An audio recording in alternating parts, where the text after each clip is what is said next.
10 News Weather Authority from the JES Weather Center.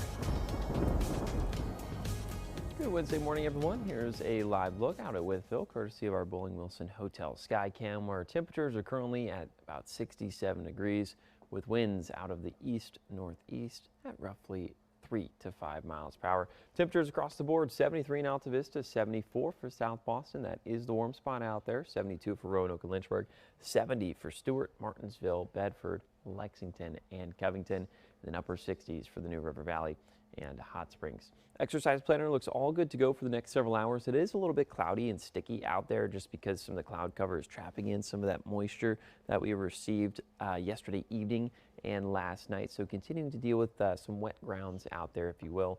Just watch your step if you are going to be running along some of the wet roadways or maybe along some of the trails this morning.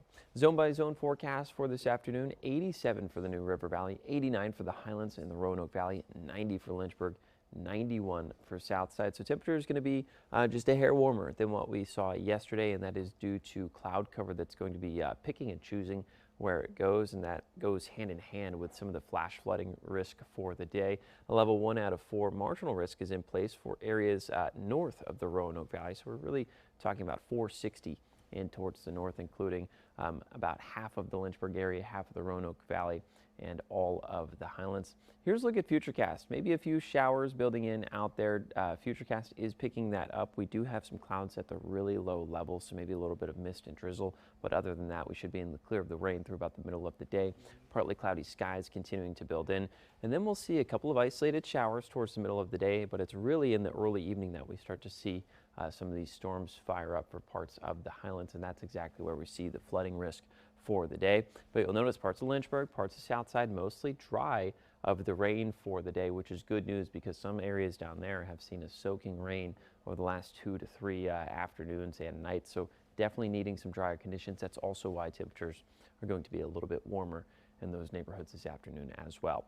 Now we are going to continue to keep muggy out there. Okay, there's not much relief from the mugginess that we are seeing. In fact, we're going to continue to see showers and storms build in through the remainder of the week. A little bit of an update on the tropics. This system that we are continuing to monitor is continuing to bring a hefty rainfall across parts of the Gulf Coast states, still given a 40% chance of developing within the next 2 to 7 days. Here's a look at some of the spaghetti models. National Hurricane Center is putting their money on sort of this track here, where a lot of models are coming together, indicating that it's really just going to be riding the coastline of Florida into Alabama, Mississippi, and eventually impacting Louisiana. Now, this system will eventually recurve, likely bringing some rain to parts of the south as we head into the weekend later on. 7-day forecast for the Roanoke Valley continuing to track about a 30 to 60% chance of rain, with temperatures right around 90 degrees or so for the New River Valley, mid 80s for the next week.